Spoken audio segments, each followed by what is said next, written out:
unceded land of the Spokane people, and that these lands were once the major trading center for the Spokanes as they shared this place and welcomed other area tribes through their relations, history, trade, and ceremony. We also want to acknowledge that the land holds the spirit of the place through its knowledge, culture, and all the original peoples since time immemorial. As we take a moment to consider the impacts of colonization, may we also acknowledge the strengths and resiliency of the Spokanes and their relatives. As we work together, making decisions that benefit all, may we do so as one heart, one mind, and one spirit. We are grateful to be on the shared lands of the Spokane people and ask for the support of their ancestors and all relations. We ask that you recognize these injustices that forever change the lives of the Spokane people and all their relatives. We agree to work together to stop all acts of continued injustices towards Native Americans and all our relatives. It is time for reconciliation. We must act upon the truths and take actions that will create restorative justice for all people. Adopted by Spokane City Council on the 22nd day of March, 2021. I'd now like to introduce a bright young member of our community, Miss Ellie Johnston of Girl Scout Troop 1935.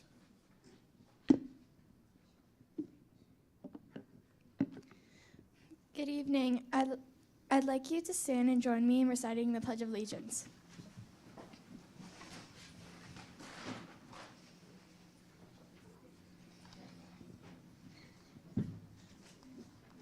I pledge allegiance to the flag of the United States of America and to the republic for which it stands, one nation, under God, indivisible, with liberty and justice for all.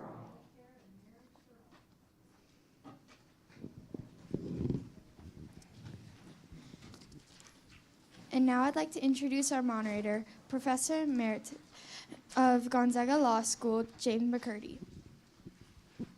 Well, thank you, Ellie Johnston. And how about Louis Charbonneau?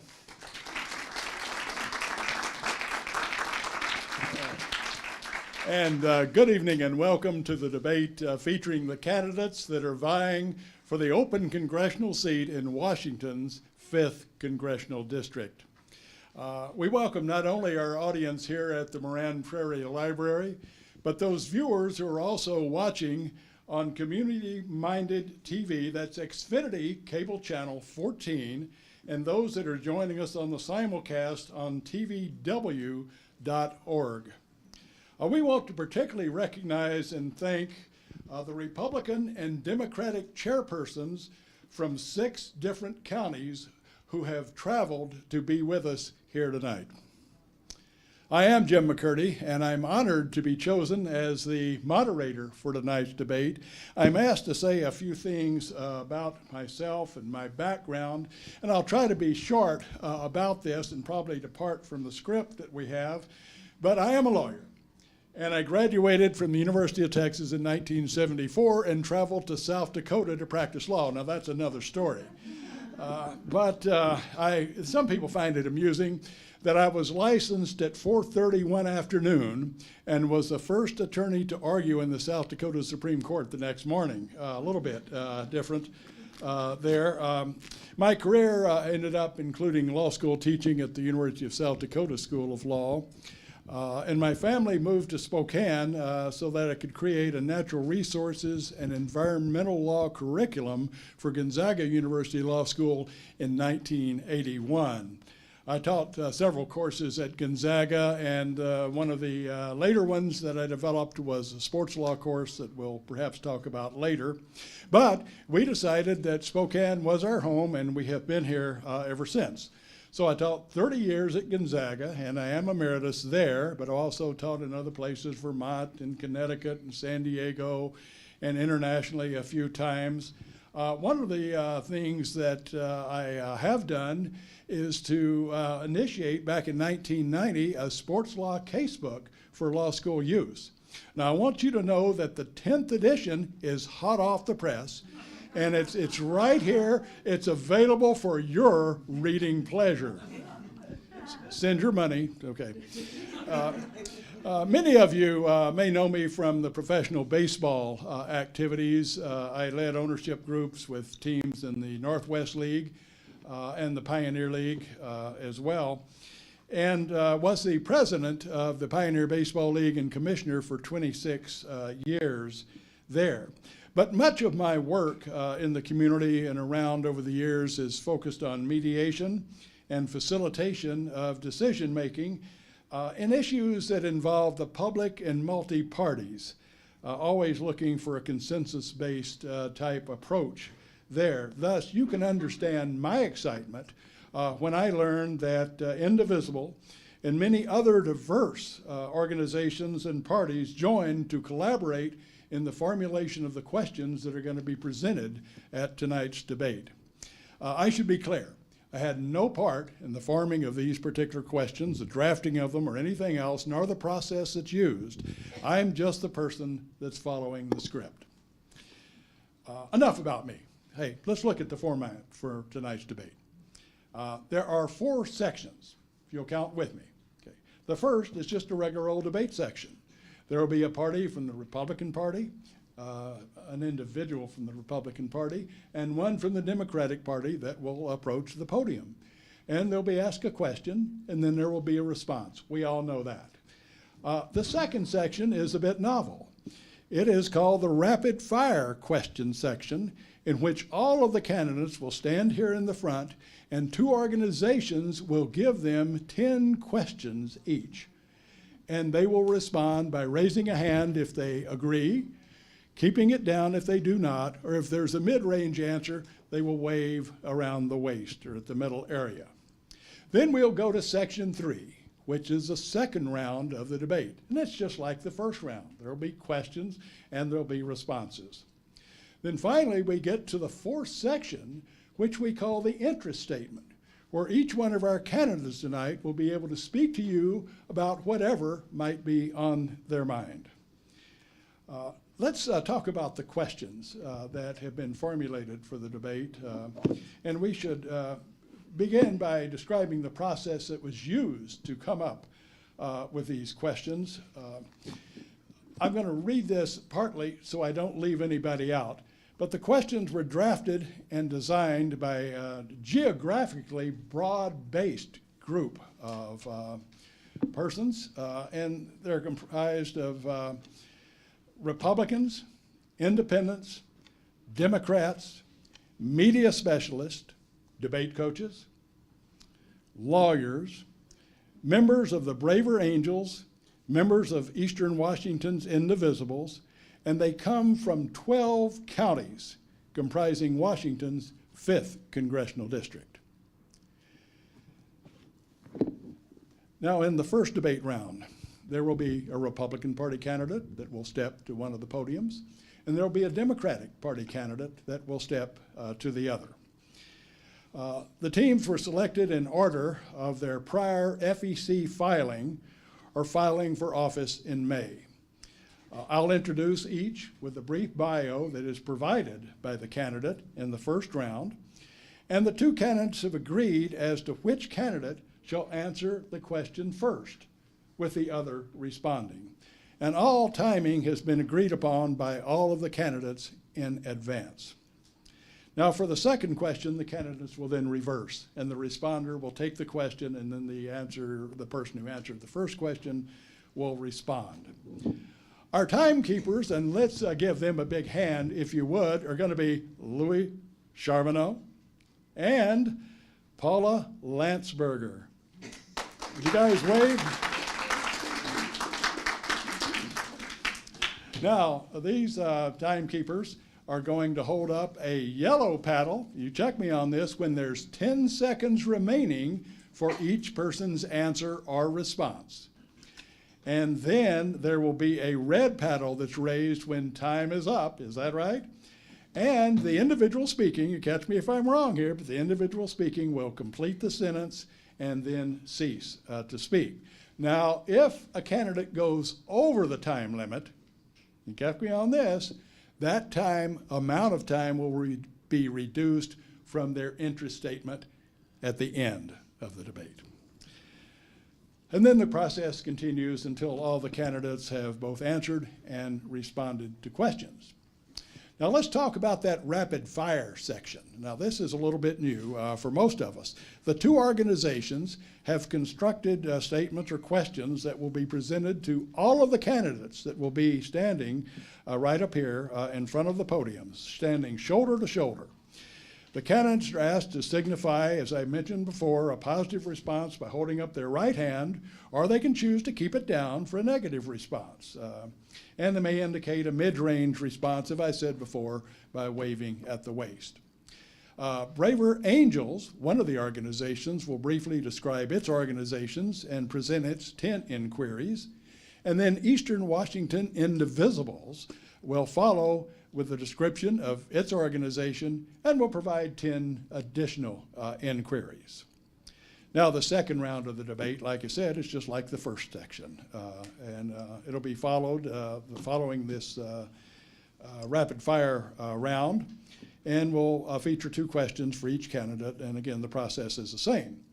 So the final section of tonight's debate, let me mention that before we move on, is the interest statement, whereby each candidate has the opportunity to tell the audience about the candidate's aspirations perhaps, or any other issue of preference, whatever the candidate most wants us to know. We should go over the rules. Everybody ready? Let me hear you say yeah. Yeah. Okay. The candidates know the rules they have agreed to for assuring civility and the orderly progression of the debate and what we expect there. But listen to this. There will be no audience applause or audible interjections for approval. There will be no negative indications of disgust or disagreement or any of that sort of thing. What you do have, and tell me, does everyone have one? You should have a red paper and a green paper. So the green paper, and check me on this, the green paper you hold aloft, is that right? Everybody hold them up. If you agree with the candidate's statement, and now hold the red paper up that shows you disagree with the candidate's statement. So you will not be heard, but you will be seen. We do this sometimes when there is audible action by the audience. We can't hear the last part of a candidate's answer. Also, it takes up time, and we're televised and will not be finished on time. And then we also have these expectations of civility that we add in here. I will now move to the moderators and timekeepers table. So if you would, while I'm moving down to my proper location, if you would give yourselves a round of applause for taking your time, making your efforts to become involved with all of the issues that affect each and every one of us today. So give yourselves a hand.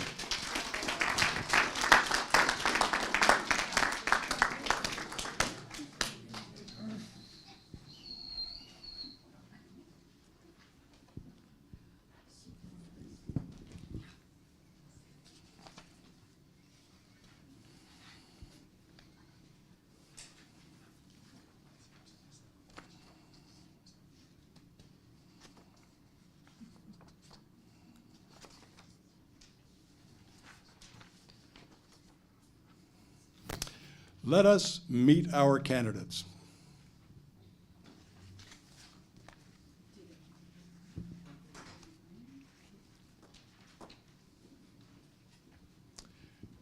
We have Ms. Anne Marie Danimus.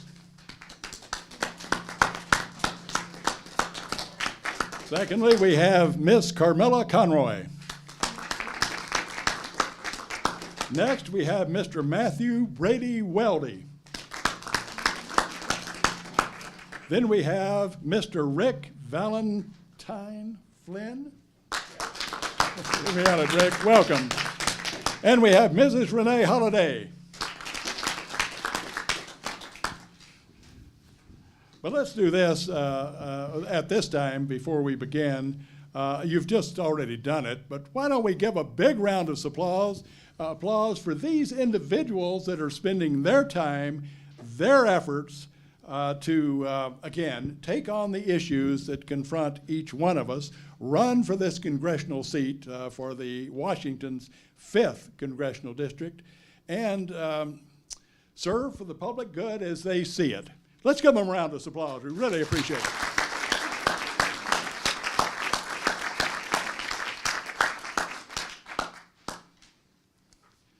Okay. Anne Marie Danimus has organized and sponsored multiple community-focused events, as well as volunteering her time with numerous nonprofits, with special focus on domestic abuse, rape victim recovery, LGBTQ plus equal rights, the homeless, and the needs of children. Anne Marie, would you approach the podium? We call the Republican member and the Democratic member a team as they step forward to answer the questions. And Anne Marie's team member is Renee Holliday. Renee went to college for 6 years and studied engineering, wildlife biology, and macro sociology, the study of government and global governance structures with special focus on the Holocaust and eugenics. Welcome, Renee. Thank you. Question 1. It has to do with the issue of farming. The question: how would you get a current farm bill through this Congress?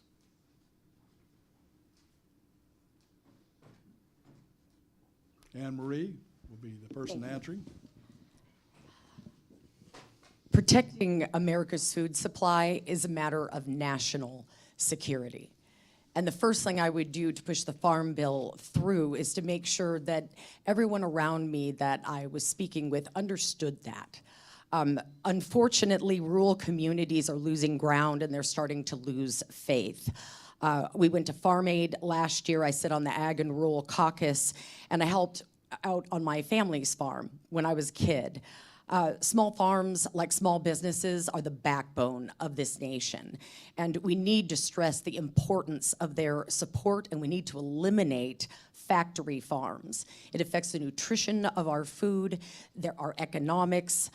They are taking nutrition out and putting chemicals in, and 90% of food subsidies go to the top 10% of producers. I want a good, strong farm bill pass. It's not just about passing the bill, it's about making sure that we are putting the focus back on family farms. It's good for us, it's good for our nutrition, and it is good for rural communities. I will focus on regional production, keep R&D funded, fight pesticide resistance. We need to lower the cost of fertilizer, and we need to get back to regional distribution of our food. Thank you so much. And thank you. Now Renee Holliday for a response. As a UN researcher and the first one to write a book on Agenda 21 in the United States, I am well aware of all of the hyper-regulation that has been brought down to all of our farmers across the United States through Agenda 21, now Agenda 2150 programs. All of these programs have stifled farmers in a horrible way. I'm from a farming community. I grew up on farms, and I have a horse farm. So I'm very well familiar, as well as representing the property rights group and the water rights group, in defending people from these Agenda 21 programs where, gosh, even just at the Farm Bureau meeting this last week, there were several Farm Bureau board members that were facing losing all of their property by being fined from Department of Ecology. This is through over-regulation. So the farm bill that I would want to pass would seek to stick to constitutional law, to deregulate the farmer as much as possible, and to help the farmer by being able to buy more gas. I say that it's directly linked to being able to produce gas, to drill gas in the United States. It's directly linked to their affordability of being able to farm, because it's the price of gas right now that's wiping most of the Washington farmers out. Oh, was that my timer to say stop? Yes, I'm sorry. Okay. All right. Yes, All thank right. you, Renee. Wasn't sure about that. Thank you. Question 2. The issue is firearms. What policies are called for to help make schools safe from the threats of gun violence? To clarify, is that what policies are in existence, or which policies would you like to see me push? What policies are called for in your mind? I would like to see more funding go to anything that helps promote police, any kind of law enforcement. We need to up the amount of law enforcement, because gun violence is out of control because there's not enough police to keep crime under control anymore. We have watched the last several years defund massive amounts of police departments and funding, which, what does that lead to? More crime. And so when you can't even get anybody to respond quickly to any of these school shootings, I mean, look what happened in Texas. My gosh, that was awful. It took them forever to respond. They're short-staffed. They're all short-staffed. How do you prevent crime if you have no police, right? Or very few police that are overworked and they can't even get there? How does anybody stay safe, let alone the schools? And I also would very much support any of the school staff being able to be armed as well in order to defend children. Thank you, Anne Marie. Well, I have a tremendous respect for police. They are not key in preventing violence, certainly not gun violence. The current statistics in the United States demonstrate the majority of people who die by gun are suicides. 43% are murders, and that would include our schools. You know, mental health is connected. Access to guns, if you have mental health issues, are connected. Having teachers with guns is one of the worst ideas I've ever heard. A lot of the times when, first of all, the cause of death, number one cause of death for children is guns. And a lot of times it's because they get a hold of them when they're not supposed to have them. And how a teacher is supposed to teach children and safeguard them from all of the things that they need to on a daily basis, look out for children who are undernourished, who are being abused, and at the same time, carry. That's an incredible responsibility. That is absolutely the wrong answer. What we need to do is provide a safer school environment by providing a safer community. I don't disagree with Ms. Holliday that we do need more policing. That includes community policing. It includes mental health outreach. It includes making sure that children have what they need, and those things that endanger them in society are stopped by the adults that surround them and raise them. Thank you. And thank you, Anne Marie and Renee. You're welcome. The next team will be Carmela Conroy and Rick Valentine Flynn.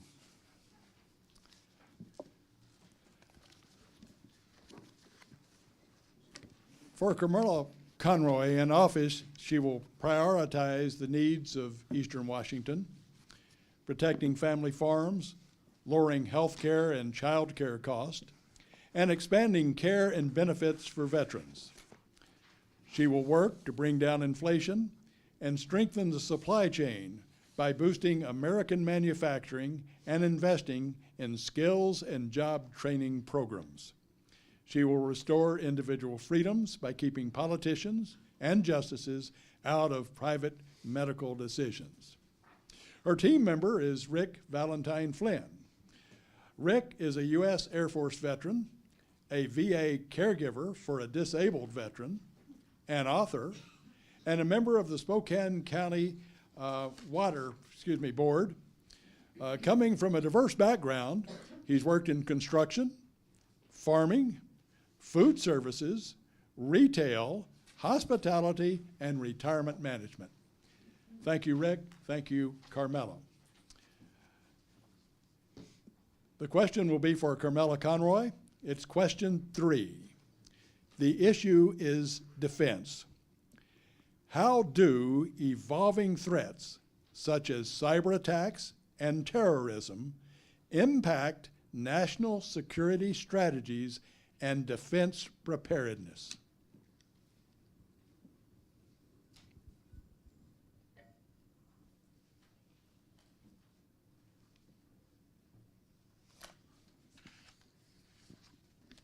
Thank you for that question, Professor. On September 11th, 2001, I was in a soundproof briefing room in Washington, D.C. I had just changed from a job where I was working as part of Secretary Powell's communications and briefing staff to a job where I was working trade-related intellectual property issues. And when our briefing ended and we opened up the door, we could hear that there was a fire alarm going off. And I could tell from the mood in the hallway and in the fire escape that this was not just an ordinary fire drill. People were genuinely alerted and concerned about what was going on. And I found out when I met one of my classmates that the September 11th attack was underway. We started leaving the area, and that was the beginning of a new era for American security. So our evolving threats in terms of what we once called the global war on terror, what we now know as interstate terrorism with non-state actors, happens both domestically as well as overseas. And it is incumbent upon all of us to pay attention to what's going on so that people do not use political violence to try to change our system and other systems, that we follow the UN and international laws of armed conflict and try to make a better world for all of us. Rick? As a military veteran, I know that our military is the most prepared for every situation in the world. The recent war in Ukraine has opened our eyes to a few of our shortcomings, and those mainly being advanced intelligence, of course, because heading off an attack ahead of time is always preferable. AI, drones, and frequency jamming technology have been the things that we've seen most decisive on the battlefield recently. These are areas that, as a country, we have started focusing on, but we need to focus more energy on. If we can identify threats and counter them with non-human casualties using AI and drones, we can save more lives while maintaining global peace and keeping the military might of our country having a influence on the rest of the world. Thank you. Thank you, Rick. Thank you, Carmelo. Question 4. The issue is national security. How do you propose balancing security and humanitarian concerns at our borders? Rick, you're first. Thank you. Okay. Well, recently we've seen a huge spike in border crossings. That's in part due to the large number of climate refugees being generated around the world lately. We need to increase our border security while also allowing for skilled workers such as farm workers and ranchers to be allowed into the country so that we can maintain our agricultural production. The recent security bill that was voted down on the border security was actually a very strong bill. It gave an extra $20,000 to Border Patrol agents, $1.4 billion to Customs enforcements, $1.3 billion to TSA. It was a very strong bill, and I think we need to go back and revisit it, resurrect it in the House, and try to work together to prevent our politics from becoming the problem. If neither side ever has a win, then the entire country loses. So we need to work together and revisit the recent border bill that was shot down, and approach it with a bilateral agreement. Good. Thank you. Yeah, thank you, Rick. Carmela, your response. I agree with Rick. Our immigration policies are outdated and out of touch, and they do not align with our current needs. The administrative apparatus, the people that we need for border enforcement, the attorneys to process the cases, the administrative law judges to decide cases at the border are underfunded, and there are too few of them. Even better, we need to update our requirements with respect to visas so that we can get more people to come in to help our farmers get their crops in a timely manner. Anne-Marie mentioned earlier that farming and food security is an element of national security. So is our border security. And so we need to have the people in place and the systems in place to get in as quickly and as effectively as possible the goods and the people that we want to have in, because we need them to contribute to our economy, and to keep out as quickly as possible the people and the things that we don't want to have coming in. Okay. Thank you. We will now introduce Team 3. Again, thank you very much. Team 3 will be composed of Matthew Brady Weldy, and we welcome Renee Holliday to the podium. Thank you. Mr. Matthew Brady Weldy is a career in law, and where he is focused on justice and community safety. As a criminal prosecutor, he's focused on delivering justice for survivors of domestic violence and abuse. In this difficult arena, Matthew has seen the ugliness in this world, but even more, he's seen the courage and grit shown by incredible people who escape difficult situations. Those successes are inspiring and serve as a reminder that even the toughest problems have a solution. The experience of working as a prosecutor helped Matthew be grateful for the things that we have to be proud of and thankful for, and has helped prepare Matthew to tackle the toughest problems we still need to solve. Matthew is ready to get to work. His team member is Renee Holliday, who takes on communist and has written 2 congressional bills already that secure the border: ban electronic voting machines and mail-in ballots, stop child trafficking, and prohibit illegal aliens from voting. Renee Holliday. This is question 5. The issue is justice. What role does public policy play in addressing issues of racial and social injustice? And what reforms are necessary to ensure equality and fairness? Matthew, you will be the first person to answer, and then Renee, you will respond. Thank you. Equality is everybody having a pair of shoes. Equity is everybody having a pair of shoes that fit. When it comes to racial and social justice, one reform that I would like to make and would try to accomplish as your representative would be to change the narrative from equality to equity. As a domestic violence prosecutor, when we have victims who escape violent relationships in order to get into safe and healthy environments, they're at a disadvantage. They need some additional resources to level the playing field so that they can make that transition. That is equity in need.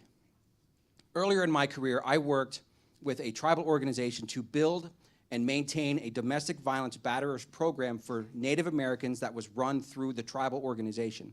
This allowed Native American offenders to be able to receive their treatment in a more conducive and comfortable environment and made it more effective, which helped reduce violence in Native communities.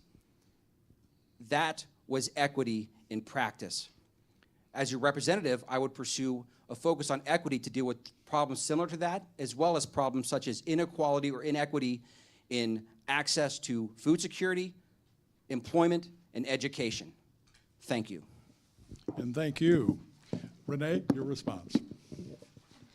Well, as you all know, or likely all know, I am a staunch Christian Republican, and I am very much of the belief that we're all created equal, and I am very much against any racial division at all. I love y'all. I love black people, Oriental, Mexican, Latino, it doesn't matter to me. I don't care. So as far as I'm concerned, it's all equal from my viewpoint. And there is no race that I have to deal with in my opinions. It's all people, and I love people, and that's it, period. Beyond that, as a studier of communism, it is a tactic and tenet of communism to cause racial division in order to divide a nation. This is what we just saw happen over the past 10 years, because that's the UN's bottom line, is their charter is based on the Communist Manifesto. Did you all know that? And did you also know that communism is illegal in the United States according to Article 4, Section 4?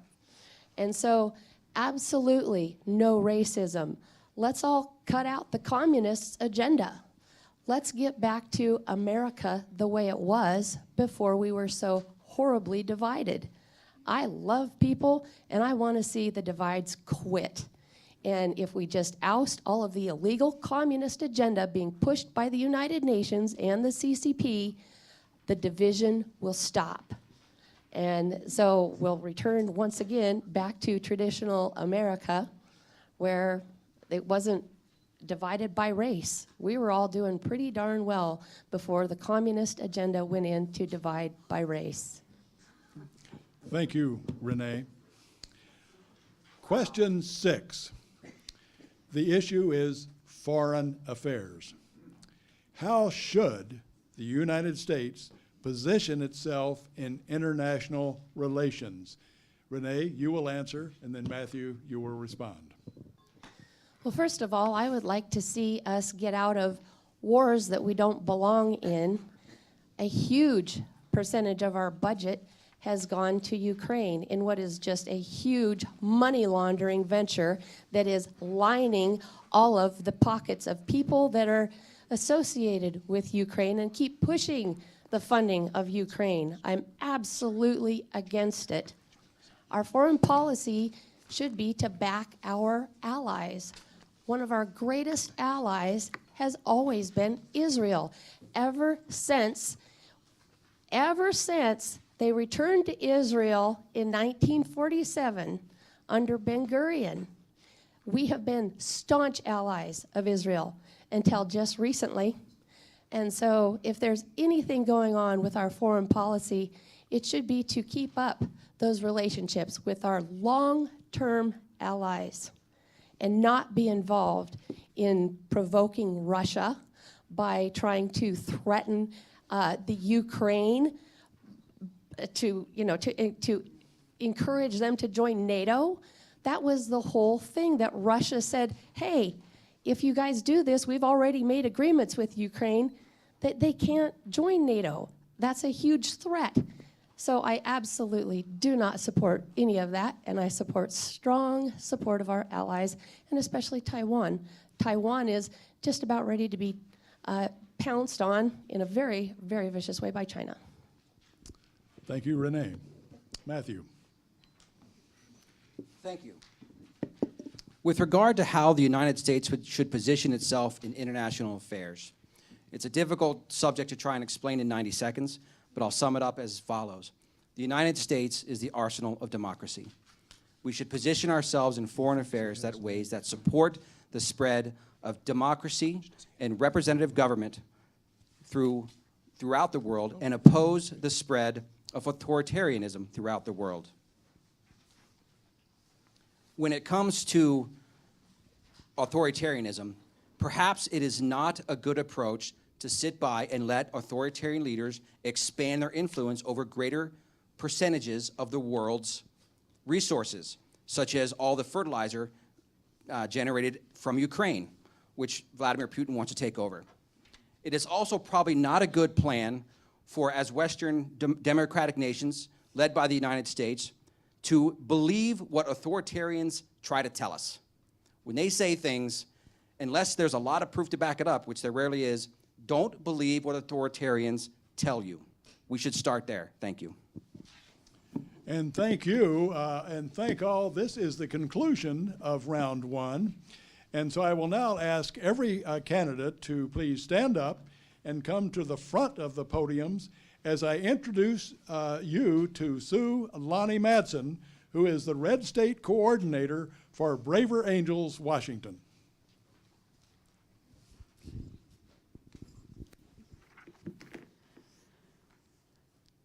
Well, I am one of two state coordinators.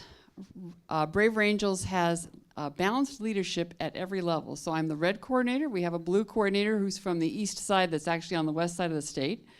Sharman and I work together to spread the efforts of Braver Angels to increase civility in debate so that we can learn to disagree more accurately and advance our democracy by not getting into civil war.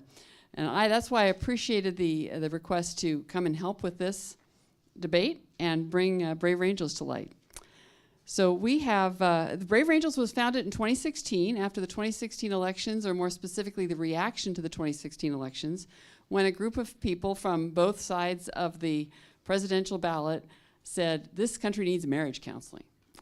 And partly influenced by the fact that one of them was a licensed marriage counselor. So it has always worked at how do we work together, how do we communicate better. Braver Angels runs programs and workshops in better communication skills and opportunities for debates on contentious issues. You can find some of those debates on the contentious issues on our YouTube channel and find out more about the organization at braverangels.org. And I encourage you to check it out. If you like politics, if you are involved, this is a place to get involved and learn how to bring in others so that you can have those conversations that we all wish we could keep having and not back off from. So we decided to take our questions from a book that was written in 2012 by Jonathan Haidt, The Righteous Mind, Why Good People Are Divided by Politics and Religion. And in that book, author and social psychologist Jonathan Haidt applied moral foundations theory to analyze why we seem to talk past each other in ways that lead to that political gridlock that some of the answers have already mentioned. Moral foundations theory explores why we often see similarities in how people intuitively act out moral beliefs. And those intuitive beliefs are, if you watch a couple of toddlers, right, and there's a toy, and they already know, that's mine, it's not fair. They have those arguments before they've been taught. That's that moral intuition that we have about how the world should be. So moral foundations theory has 5 basic foundational areas. And each culture builds its own ethical system for prioritizing these 5 moral foundations. The theory is not about declaring one set of ethics or morals better than the other, but just to recognize that there is a difference in emphasis, and that's how come we can be talking past each other. So those foundation principles are balanced. There's care, harm, that's one pair, fairness, cheating, loyalty, betrayal, authority, subversion, and purity, disgust. And we can be more attracted to one of those pieces of the foundation driving us than the other. So we're going to take 10 out of a 32 question questionnaire, take 10 of those questions for these folks, And it's really simple. It's one of those kinds of tests where you can take and you rate yourself and you can see how you do, and I encourage you to do that later. But right now, I'm going to turn the page so I can get to my questions.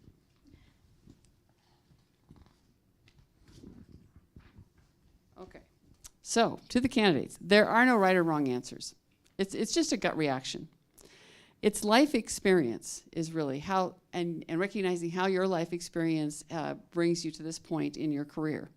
So this is where you have to say right hand up. Everybody practice this. Right hand up means you agree.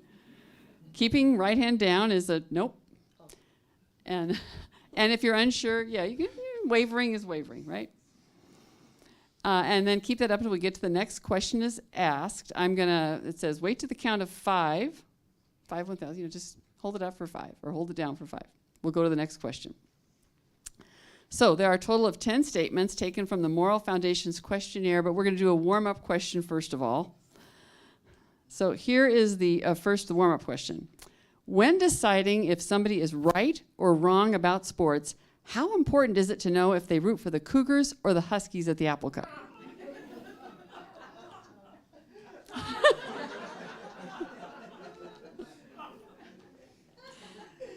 Okay, so now we had the warm-up question. These all go along, the first 5 go with that same setup. When deciding if somebody is right or wrong, okay, how important is it to you to know whether or not someone suffered emotionally? When deciding if someone, we've never tried this before, so you're helping us figure this out. When deciding if somebody is right or wrong, having a conversation, how important is it to you to know that someone has suffered emotionally, their emotional state? That's not a yes or no question. No, and how important is it to you? So if it's important, I put my hand up. You put your hand up. If it's important to you know if they've suffered emotionally, you put your hand up. Okay. Can you ask the question again, please? All right, we'll try this again. This is a warm-up for everybody. When deciding if somebody is right or wrong, how important is it to know whether or not someone suffered emotionally? Okay. How important is it to know whether or not someone acted unfairly? Okay. All right. How important is it to know whether or not someone did something disgusting? Okay. Yeah. Like I said, there's no right or wrong. It's kind of a gut reaction thing. How important is it to know whether or not an action caused chaos or disorder?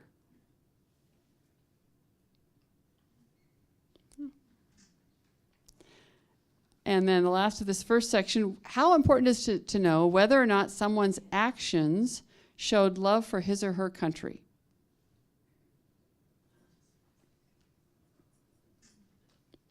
Okay. All right, so that's the first set. Those were about, if you're talking to someone else. This is 5 more statements. These are a little different. These are more about how you feel about things, not how you're evaluating somebody else's statement, but how you feel about things. Okay. Raise your right hand if it's important, not important, if it's not important to you. But if it's really important to you, put your hand up. If it's not important, that's fine. And if it depends, that's that waiver. So, first statement rather. Chastity is an important and valuable virtue.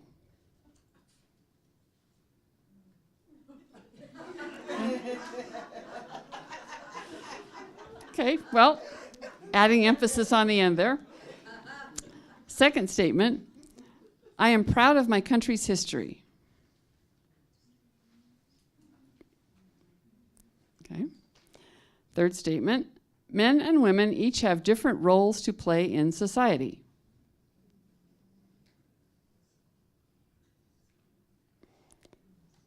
Okay. Fourth statement, I think it's morally wrong that rich children inherit a lot of money while poor children inherit nothing. And the fifth statement, compassion for those who are suffering is the most crucial virtue. Most crucial. Well, it sounds like you need to do this because you're asking lots of clarifying questions. For children that are suffering? For anyone. Oh, okay. For anyone, yeah. Yeah. And obviously, there's lots of nuance to all those situations. But if you go, and I encourage the audience as well, like I said, the complete test is 32 questions. This is just a small sample. And I thank you all for playing along as we try this out, trying to add a little more, an intermission to the debate. You can find that quiz at moralfoundations.org. And you can take that yourself. There's actually a self-scoring kind of test there. And you can kind of see, and there's some interesting readings there as well that can introduce you to how your point of view is shaped by your experience, but also let you maybe expand your view of how somebody else's experience is shaping their point of view. That's how you can get past that talking past each other. So now I want to thank all of you, but stay right there because I'm going to introduce Sammy Perry, and we're trying this with 10 questions from the sponsors, and Indivisible, as the sponsors of this, have the opportunity to write their own 10 questions. Sammy Perry is a local citizen who cares deeply about this country. How many people care deeply about this country? Thank you. And wants to ensure that every voter has a chance to see the candidates who are running and make decisions about who will best represent all of us. We have about half here. I have to tell you that I have a lot of sympathy for the organizers because trying to round up candidates is worse than herding cats, literally, and getting all their schedules to work out. I'm so glad you have a chance to hear this half. Seek out the others. There's plenty of time before the primary. And now I'm going to turn this over to Sammy, who's going to speak on behalf of Indivisible. Thank you, Sulani. My questions are so much easier. So this won't be confusing at all. I want to talk a little bit about indivisible, though, for a minute. Indivisible means exactly what it says, incapable of being divided. Our country is indivisible. No past civil war or current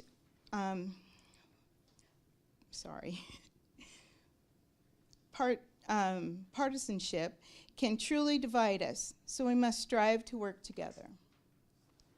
There is no one coming to save us and our democracy. It's up to us. We are the cavalry.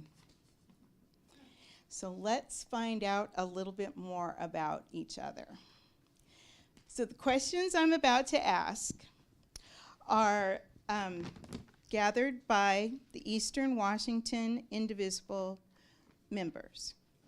And they come from citizens that are concerned about their constitutional freedoms. So these questions are about circumstances that can confront you as an elected representative. So I'm going to ask the audience if you'll play along too. If you will raise your green card or your red card in agreement or disagreement as I read the questions. Okay, question number 1. Is bipartisan important in governing at the federal level? There we go. Question number 2. As a U.S. representative, will you listen to your constituents even if they don't look like you or think like you?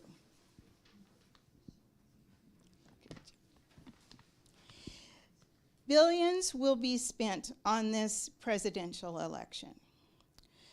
Should we stop the influence of money in politics and ensure fair representation for all citizens? Well, that's kind of unanimous. Yeah. Okay. Number 4. If you are elected, when making a vote on legislation, will your constituents' concerns override party push? Good job.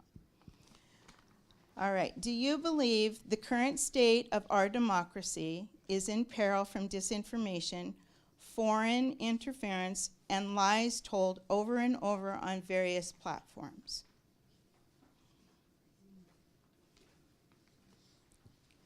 All right, question number 6. When this country built the freeway system in the 1950s, taxes were at 90, I'm sorry. When this country built the freeway system in the 1950s, taxes were at 90% of the very wealthy. Currently, corporations and the very wealthy pay less than their secretaries. Is this fair?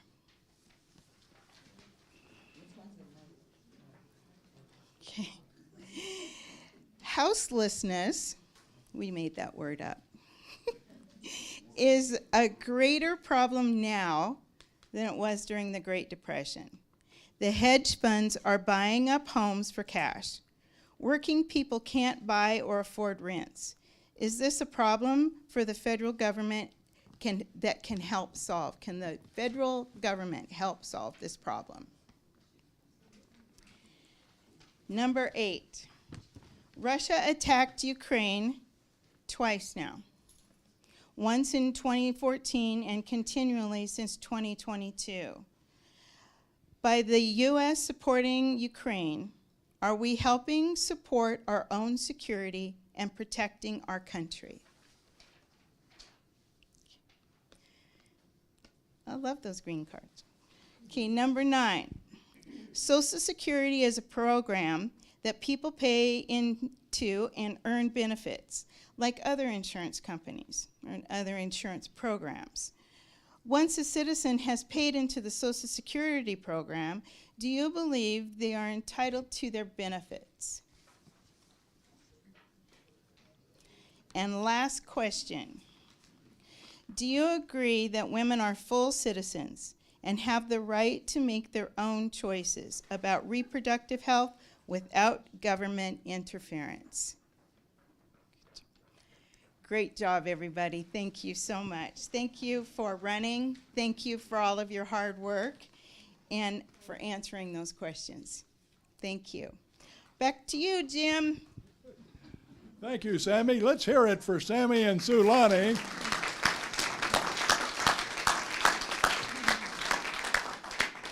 And let's give it up for all of our candidates who will now be removed to your chairs, and we'll welcome the next team for round 2 of the debate. The next team will be Anne Marie Danimus and joined by Mr. Rick Valentine Flynn. Anne Marie Danimus has come to know and understand the economics and people of our region in a way that runs deep. She views this knowledge as a responsibility, one that inspires her to work hard to protect and encourage our special corner of the world. Anne Marie has never forgotten who she is or where her roots are planted. Her team member, Mr. Rick Valentine Flynn, has completed multiple degrees in sustainability and environmental science with a focus on environmental agriculture. Rick is actively working, you can turn the page, on development of new farming practices designed to optimize water use while minimizing the need for pesticides and nutrient additives. Anne Marie will field the question, and then Rick will respond. It is question 7. The issue is health care. What measures can be taken to improve health care access for underserved communities, both in urban and rural areas? Over 500,000 Americans go broke or bankrupt every year due to a major illness, and I was one of them. After surviving a double transplant, I came out broke but alive, and I'm here to do something about it. It's part of the reason that I am running for Congress. This country needs an affordable, universal health care system. Republican leadership is fond of calling that socialism, and corporate Democrats talk the talk, but they do not walk the walk. It's part of the reason that I will never take a penny of corporate PAC money ever as long as I live. It is legalized bribery, and it is killing Americans. We don't need health insurance as a middleman. We don't need them telling us, after what our doctor tells us we need, what we can have. This is a horrible system that leaves people broke, and it leaves people sick, and it leaves a lot of people without any care at all. We, the people, have buying power, 360 million of us, and we need a system that honors that. We need to kick down the doors of Big Pharma together and demand better prices. That's 360 million people, and we are paying more than what they pay in Europe after our tax money goes to develop the majority of these drugs. I am sick and tired of bake sales for children with cancer. Vote me in as your healthcare advocate in Congress. The medical industry can still make a profit as long as we don't go bankrupt and as long as they stop killing us. Thank you. Thank you, Rick. We could easily expand Medicaid and Medicare the way Washington State has, and that would definitely allow access to more people across the country. One underserved group that is not getting any attention whatsoever, however, is disabled veterans. Most people don't know that VA healthcare is the worst level of healthcare, below even Medicaid and Medicare in this country. And disabled veterans are forced into it no matter what. Even having Medicaid, the VA can override Medicaid and say you cannot use that. We need to improve access for our veterans to at least the quality that other people on the Medicaid system have. Thank you. Thank you, Rick. Thank you, Anne Marie. Question 8. The issue is climate change. What policies and innovations are most effective in reducing carbon emissions and transitioning to renewable energy sources? Rick, you will take the question, and Anne Marie, you will respond. Well, transitioning to green energy is a smart idea across the board. It is one that we need to approach with caution, though. Right now, we are losing large amounts of agricultural land to the building of solar panels and other green infrastructure. This is, while needed, it's something that can severely cause our country damage through agricultural issues. Sorry. We, as a country, do not need to sacrifice agricultural or ranch land for our energy infrastructure. We have an abundance of dry land, desert areas where we can construct these green energy sources. And furthermore, there are ways of constructing solar panels and things above cropland to not actually take out more than, say, 20%. I'd be in favor of pushing for legislation that required any energy infrastructure companies buying land to try to preserve at least 75% of cropland when doing that in order to maintain our agriculture while building our energy independence. Thank you. Thank you. Anne Marie. Well, we're not going to disagree on that, that's for sure.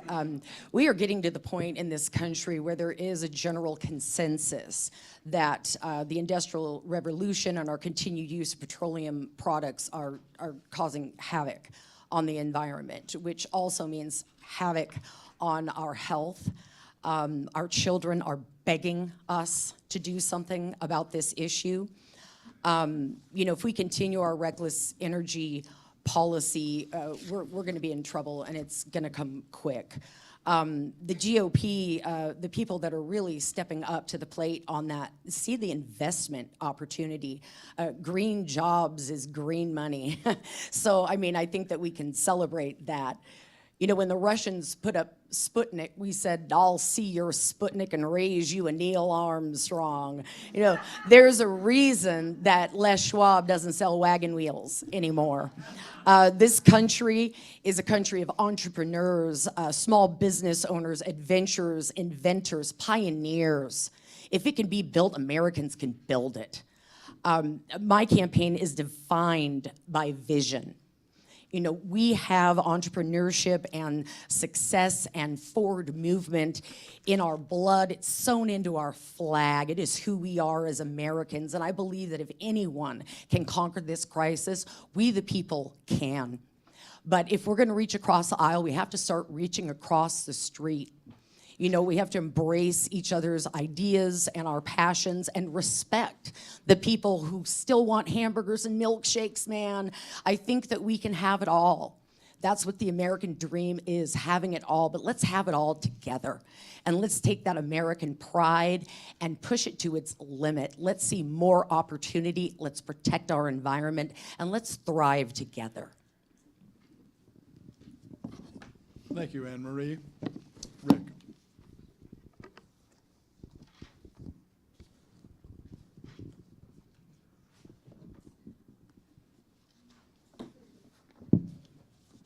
Sorry, I lost my place.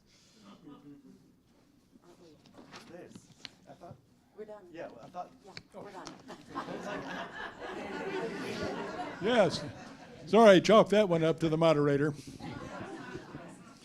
And I do thank you. And I now would like to introduce our next teams. It will be Carmela Conroy and Renee Holliday.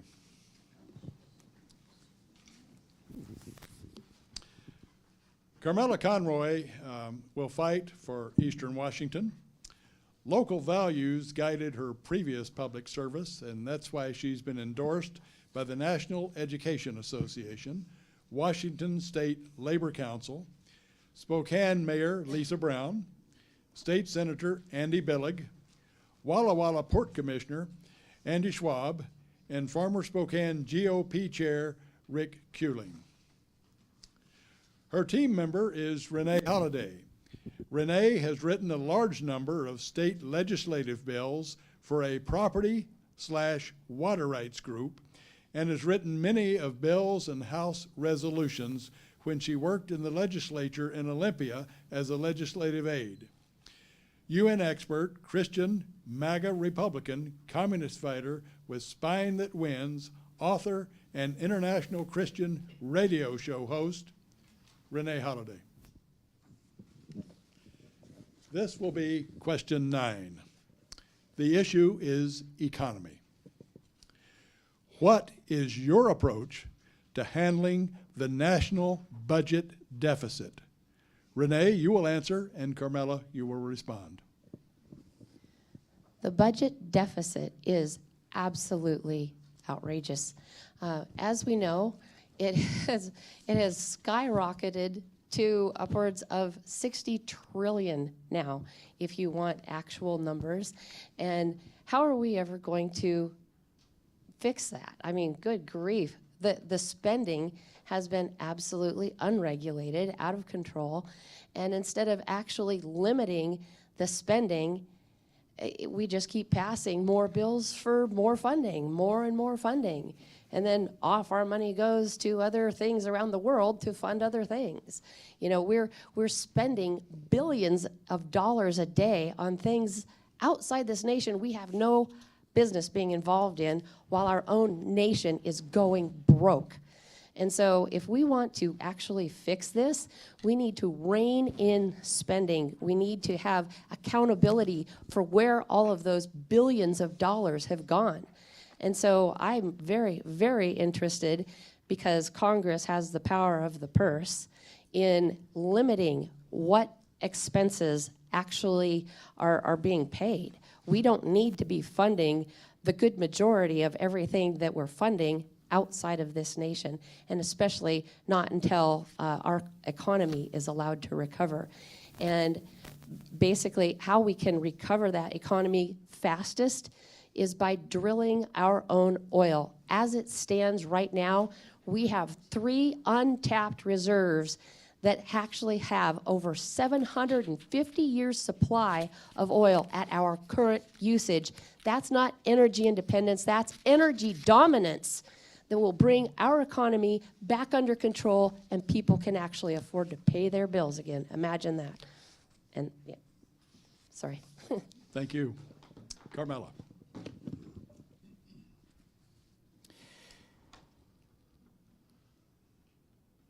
Boy, I'm not sure where to start with the rebuttal, because there's so much going on there. What I would like to do is restore IRS enforcement funding so that we can catch tax cheats. Until the House majority cut the IRS's budget back again, the IRS was able to bring in $150 billion by going after rich tax cheats who weren't even paying the share that the law requires them to do. We need to balance our tax system so that the people who benefit most from universal public education, from infrastructure, from our system of courts and laws, so that corporations and wealthy individuals and high-income individuals pay their fair share into the system. Right now, working people, 75% of us in Eastern Washington, are paying not only for the very poor who need a little assistance temporarily, but for the very rich as well.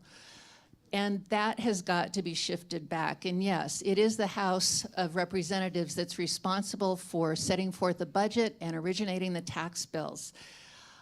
With respect to drilling oil, we already have energy dominance. The United States is the greatest producer of oil and gas in the world.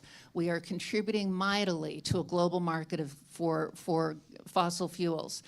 We also, cutting spending is something that the Republican Party in the House of Representatives continuously calls for, but never has an idea of how to do it. So, thank you. Thank you, Carmela, and thank you, Renee. Question 10. The issue is infrastructure. How does investment in infrastructure contribute to economic growth and job creation? And what areas of infrastructure are most in need of development? Carmelo will answer, and then Renee will respond. Infrastructure investment is a win-win-win proposition, and that's why the last Congress, with a Democratic majority in the House, put so much emphasis on it.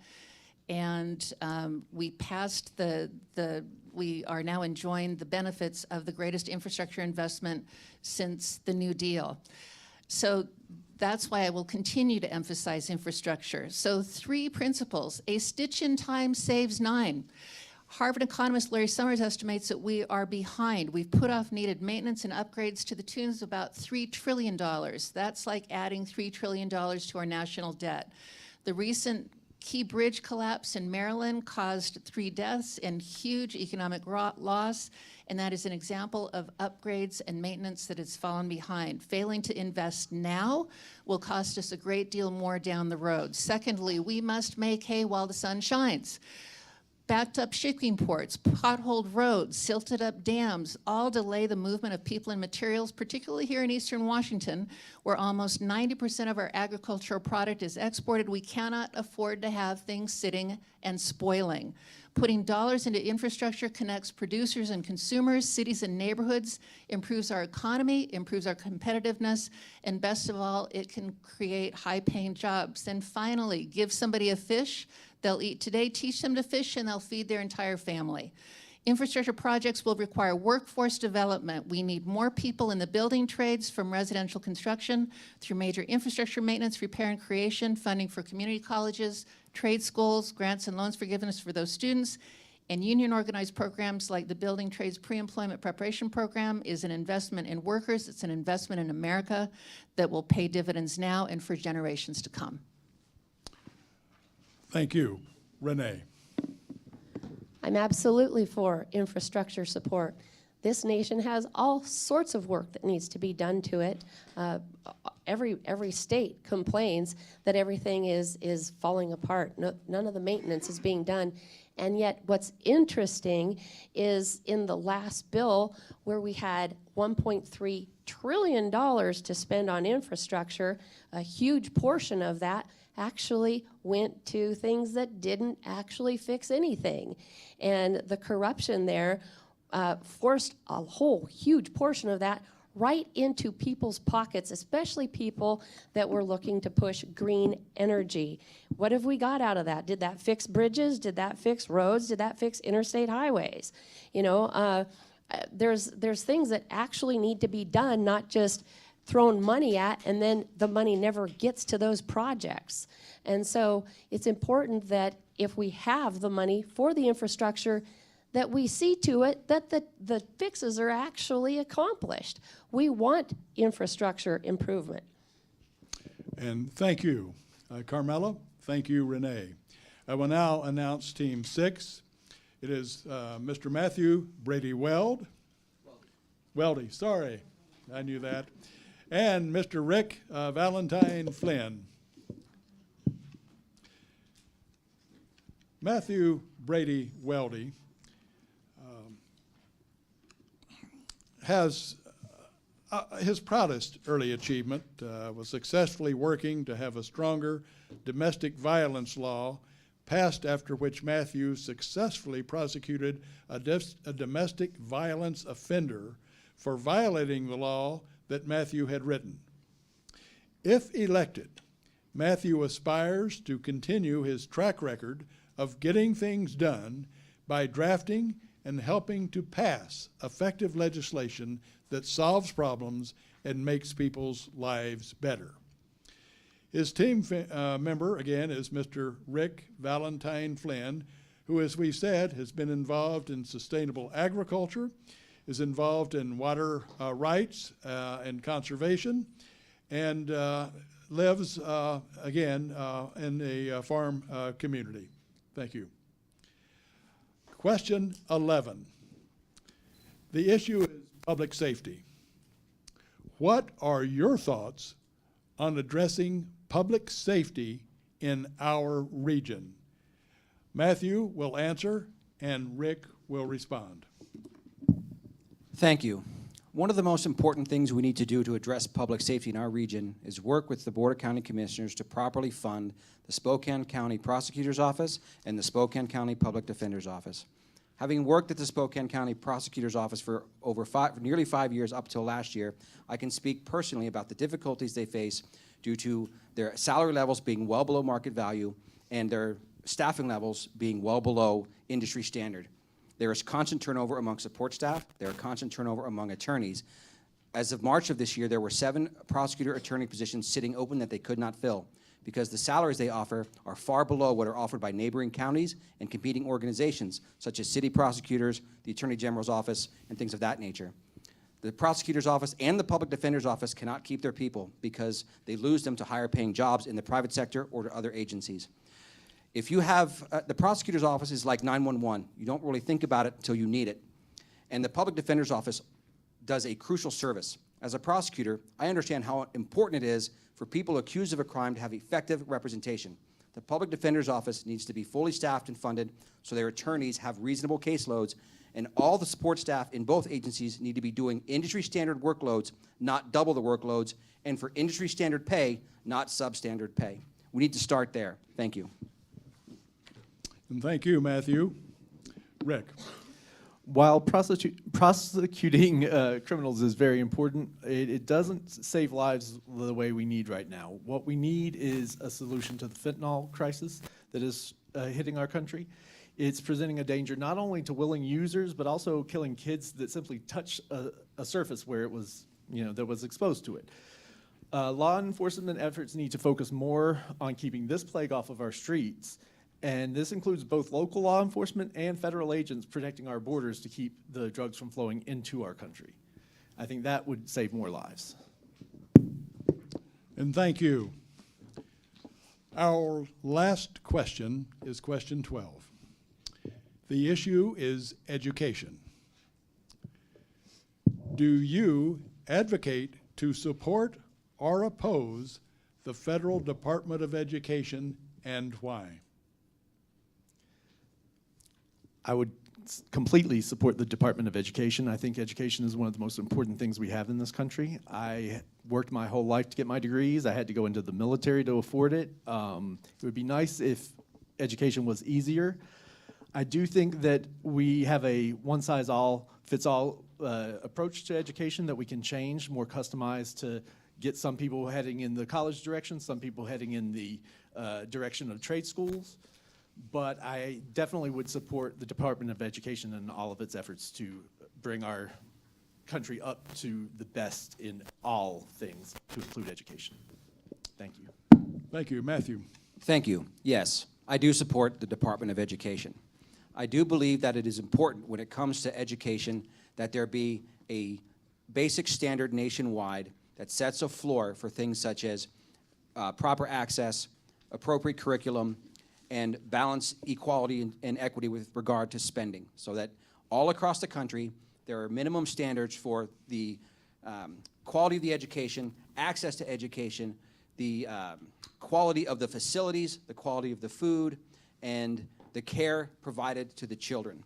And so I think a centralized Department of Education helps make sure that we have nationwide standards. I think that's very important, and I would support that. Thank you. Thank you, Matthew, and thank you, Rick. We have now concluded Section 3 of tonight's debate. Again, thank you all. We are now ready for the fourth section, which is the candidate interest statement. Each candidate will have 1 minute to present their statement. And so we will begin with Rick Valentine Flynn. Please, Rick, let the voters of the 5th Congressional District know what you feel most interested in sharing in your 1 minute. We've increased the time limit to 2 minutes since we are running ahead of schedule. Good. Thank you, timekeeper. Well, our country is facing a lot of problems, but the one that is looming largest is the rise of AI. It's slated to replace about 30% of jobs in the next few years, which would shoot unemployment up higher than it was during the Great Depression. To avoid economic collapse, I propose to push for a UBI that is set to the poverty line and then pegged to inflation. Then to fund the UBI, a corporate tax could be used that targets increases in profits beyond governmental goals, particularly those tied to AI job losses. This would mean if the government set a goal of 5% inflation and a company had a 10% rise in profits, they'd be taxed a little higher than, say, a company hitting the 5% goal. And that's still a 5% increase in their profits. This would not only avoid economic collapse, but it would provide a permanent mechanism for controlling inflation. It would reduce unemployment, allow families to afford stay-at-home parents, end minimum wage hikes, and reduce or even eliminate the need for other income-based federal aid programs. And since each federal aid program has its own administrative waste, one UBI could reduce the waste and get more money into the pockets of the average citizen. Thank you. And thank you, Rick. Matthew Brady Weldy. Please let the voters of the 5th Congressional District know what you feel most interested in sharing tonight. Thank you. Ladies and gentlemen, somewhere in our great district, recently someone purchased their first home and moved in and got the keys, reaching a goal they worked long and hard to achieve. Somewhere else in our great district, someone recently got a new job, the first job in a career that they studied and worked hard to obtain. Somewhere else in our great district, someone is celebrating a milestone in their recovery, whether it's 30 days sober, 60 days sober, maybe a year sober. When we see a person reach the end of a difficult climb and make it to the top of the mountain, we should celebrate. When we see a person complete a difficult climb and make it out of a hole they were in and have their feet on solid ground, we should celebrate that just as much. Yes, we have things in our country we need to address and problems we need to solve. But America is already great. And any problems that we can face, we can accomplish if we embrace the possible. Many times I've seen victims and survivors of domestic violence emerge from abusive relationships and make that transition, climb out of that hole, and find themselves in safe and stable environments. It's inspiring. Anything can be accomplished if we embrace the possible. And so I'm asking you to join me in embracing the possible, the politics of optimism. Put the swords away, reject the politics of grievance, reject the politics of pessimism, get on board, vote Weldy so I can get to work. Thank you. Thank you, Matthew. Carmela Conroy, please let the voters of the 5th Congressional District know what you feel most interested in sharing. All right, as an occupational hazard, I can run long, so I'm going to thank people up front so that I don't have to rush that at the end. I want to thank the organizers for making this forum possible. I know that there was a lot of work that went into that, and herding cats does indeed come to mind as an analogy. I'd also like to thank the viewers, both the viewers who are here today in this room, as well as the people who are watching on television or on Facebook Live. Washington State has a juggle primary, which is a fantastic thing for democracy because it means the parties have less influence over who goes forward than regular voters do. However, what it does mean with a jungle primary with 11 candidates is that because so few people turn out in primaries, very few voters will decide who goes forward to the general election so that there are 2 out of the 11 candidates in this field. So thank you for paying attention. Please pay attention. Very few people will determine it. Decide early and support your candidates that you want to see represent you in Congress just as soon as you make up your mind. So earlier there was a mention of I-90, the Eisenhower Expressway system being built in the 50s. It was also built in the 60s. My grandfather worked on the stretch of I-90 that came through town. And I remember as a little kid standing on the stub of I-90 and looking out and seeing the possibility of what that might mean for getting, being able to head east or head west and how fast it would be. And we can see an echo of that in the North-South Freeway now. About 30 years later, I had the privilege of working for Tom Foley at the U.S. Embassy in Tokyo, and he stressed to us that as government employees, no matter what our role was, our job wasn't just to talk about problems, it was to solve them. Ladies and gentlemen, I want to be your next congressional representative because I'm ready to do the work now. I was born and raised here. I voted here my entire life. I've got global experience and I want to bring global ideas to the table so that we can go on being, providing the American dream to American kids today that I enjoyed as I was growing up as a blue-collar kid in the Spokane Valley. Thank you. And thank you, Carmela. Renee Holliday, please let the voters of the 5th Congressional District know what you feel most interested in sharing. For the past 18 years, I have stood in between communist programs from the United Nations that came in to destroy people's property rights and water rights. I stood between those attacks and I defended them and I won multiple times. My history is standing up for those people and saving them from these egregious crimes that are absolutely unconstitutional. They wanted my farm as well. I fought them off and I won because they threatened to take my farm. They threatened to fine me in an unconstitutional, unlawful manner of $10,000 per day until I complied. And if I didn't comply in that time, they would take my whole farm and throw me, my family, and my horses off my farm.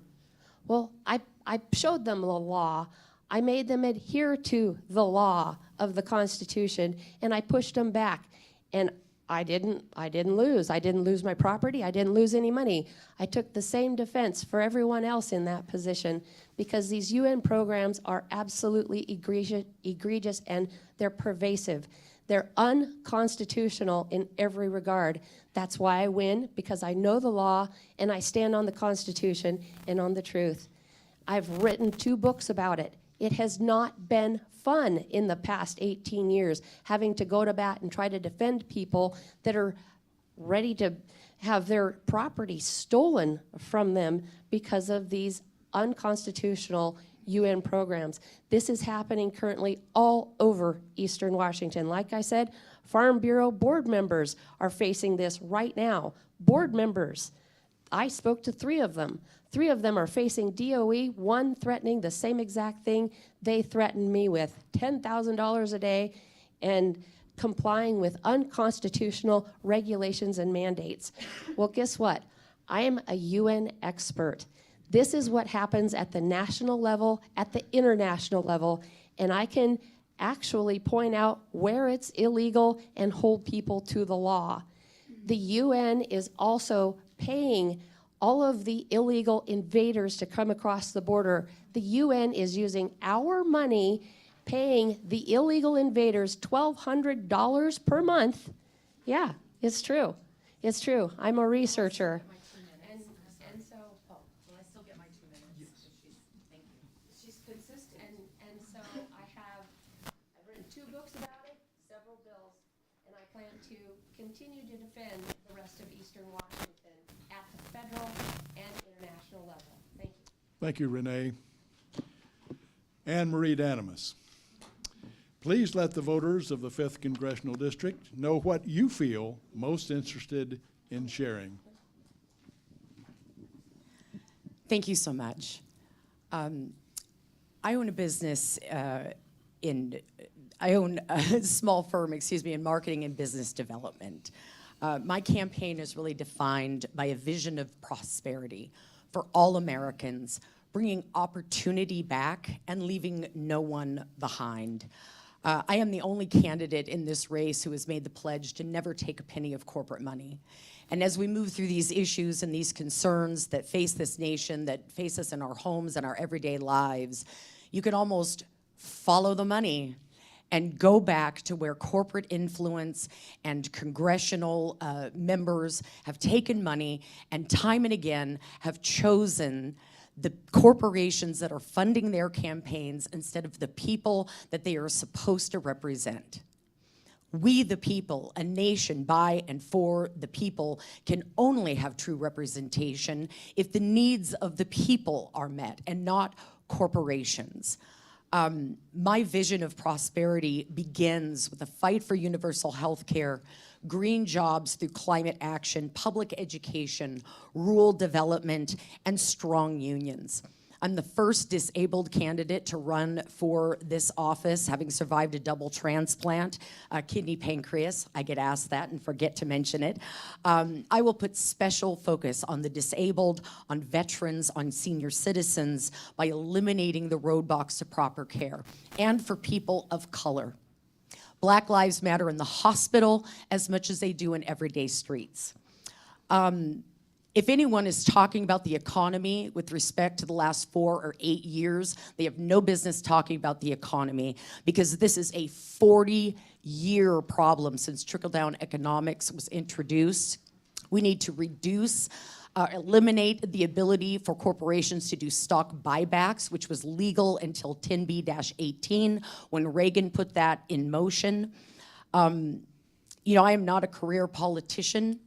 I have spent most of my life working with small businesses, charities, and being a community activist, and I will stand for you, because this is not really about right or left. This is about top or bottom, and the reason we're at each other's throats is because we're broke and we're frustrated.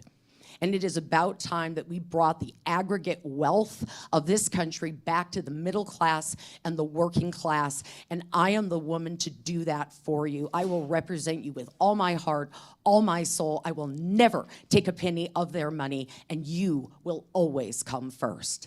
Thank you. Thank you, Anne Marie.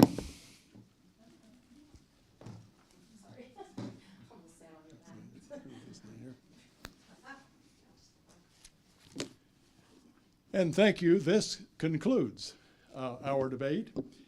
And let's hold our applause until the end as we thank with all sincerity our candidates, again, who are spending their time, their resources, and their efforts to take on the problems that confront us. Chairs from both political parties who have come from 6 counties, and volunteers from every constituency that we have amongst us. Indivisibles, Braver Angels, the Girl Scouts, public libraries, CMTV and TVW television networks, South Hill Community Center, and you, our voting audience. And remember to register to vote at votewa.org. And let me give my personal thanks to Louis Charbonneau and Paula Landsberger for the excellent work as timekeepers. Again, and thank you. Debate is concluded. So thank you. Now you may applause.